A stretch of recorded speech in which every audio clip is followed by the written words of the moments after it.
Kalau nate dalam satu seminar ahli sunnah wal jamaah, misalkan bener sejarah, kenapa tahu-tahu kita ini merasa sunni, dan setelah merasa sunni seakan-akan kita ini paling benar, atau yang di luar sunni adalah salah.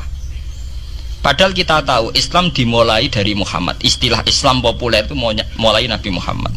Meskipun secara sejarah istilah itu dimulai Nabi Ibrahim. Ini mulai populer itu era Nabi Muhammad. Kemudian Nabi Muhammad itu sebagian riwayat hanya ngendikan ketika banyak firqah, itu yang benar adalah ahli sunnah wal jamaah. Ketika Nabi ditanya wama alamatu dzalik atau manhum dzalik ya Rasulullah, jawab Nabi ma'ana alihil yawma wa ashabi, ya satu kelompok yang ngikuti perilaku saya dan perilaku para sahabat saya. Tapi ya dawuh begini itu kan gak jelas. Artinya gak jelas itu ya sahabat yang mana? Wong sahabat itu nak era Abu Bakar anute gampang era karuan. Wong anane mau Pak Abu Bakar. Era Umar enak anut era karuan. Jenenge anane mau Pak Umar tok. Era Utsman jek rada enak. Bareng era Ali sahabat sing ndi? Sayyidina Ali bentrok ambek Muawiyah, ki anut sing ndi? Jare kelompok Ali sahabat sing bener Ali, jare kelompok Muawiyah ki anut sing ndi? Ki anut Ali kudu buak Muawiyah, anut Muawiyah kudu buak Ali.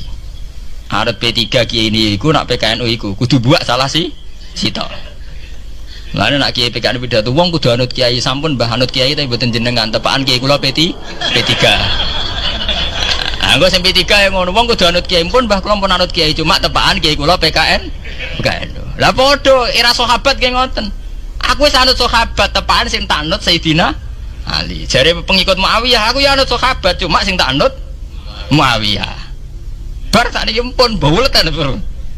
Lah semenjak iku wis bulet-buletan. Lah ning dinggo nangger sejarah iku wis bulet. Wong sok suci itu paling bahaya dalam sejarah. Eling-eling santri sing khusuk-khusuk. Mulane mboten niki sejarah.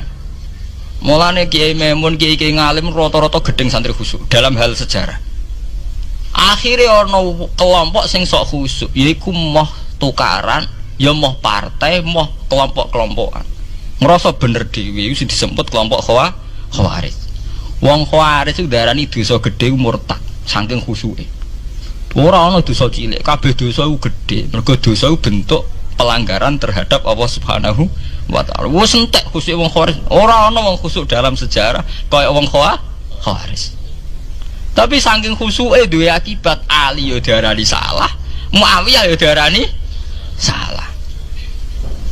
Ya kok wong saiki PKB diarani salah, PKNU diarani salah, NU diarani salah, Muhammadiyah diarani salah. Dekne mau klunak-klunuk ning kamar ora tau gawe madrasah, ya ora tau mulang ngaji.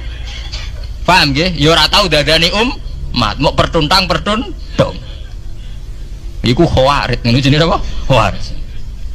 Saelek-eleke partai iku sering duwe paguyuban, mbok grudak-gruduk istighosah mbok gawe sekolahan. Saelek-eleke partai. Saelek-eleke ormas yo sering gerakno masa kanggo kebaikan. Tapi sak soleh-soleh wong dhewean paling klunak-klunuk. Padahal nek nggo madrasah dhewe, nek ora gawe proposal lho. Nek ora ngono donyane entek, padahal donyane mung sapi kuru entek. Iku nggo pondasine tok ora cukup.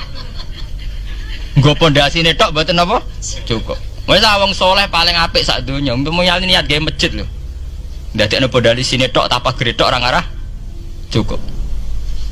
Ngathok sing rapati saleh liwat partai proposal sana sini masjidnya dadi mewah mbok dhuwit subhat mbok haram.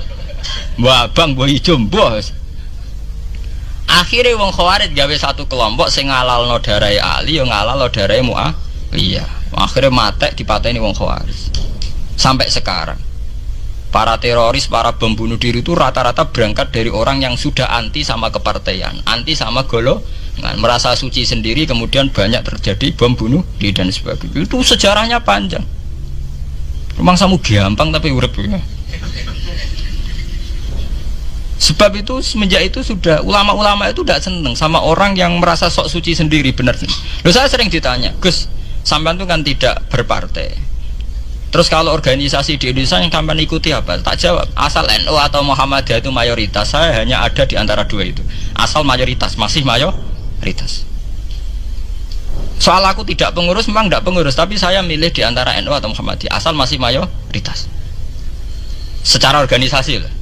bahwa per detail perilaku kita karena kita punya ilmu, ya mungkin kita punya keekhasan sesuai kapasitas masing.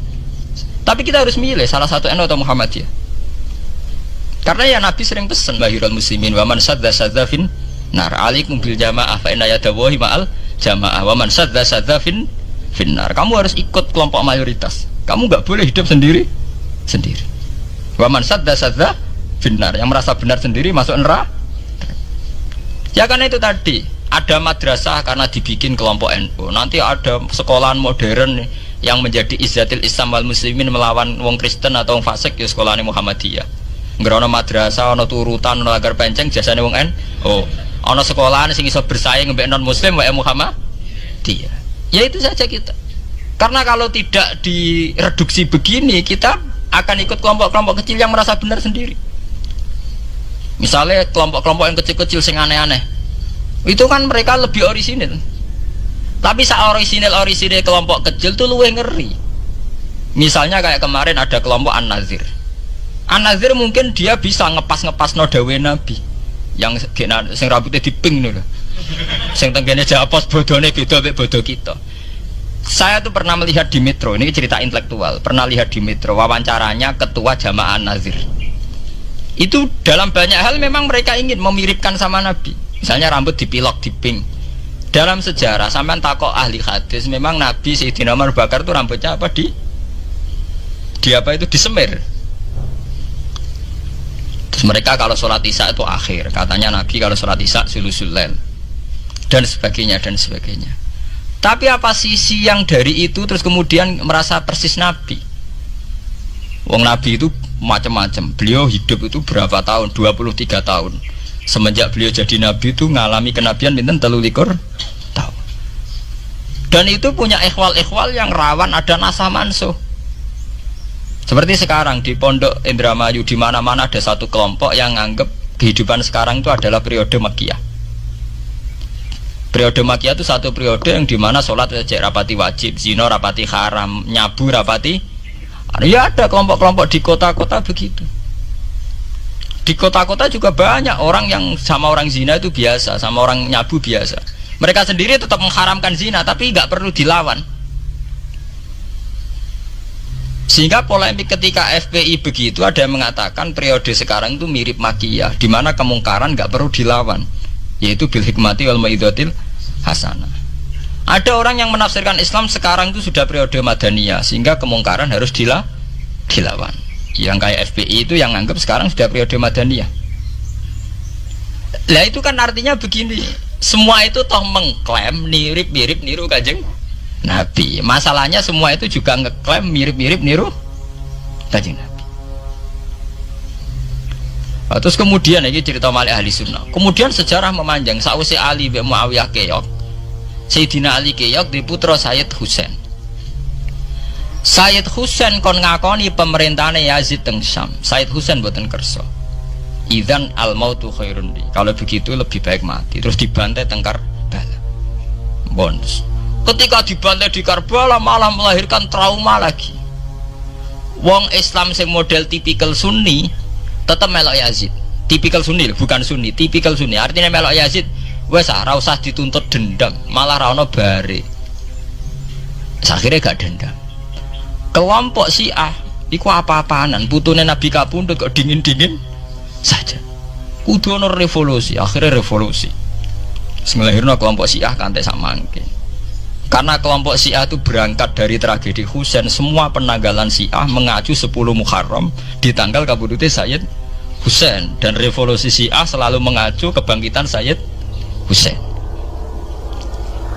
Lah ahli sunnah mulai dulu karena melihat fenomena sing macam-macam wis pokoke kaya wong Indonesia saiki. Tenan mboten derek-derek mulai dhisik. Begitu terus sejarah sampai lahirnya sejarah intelektual.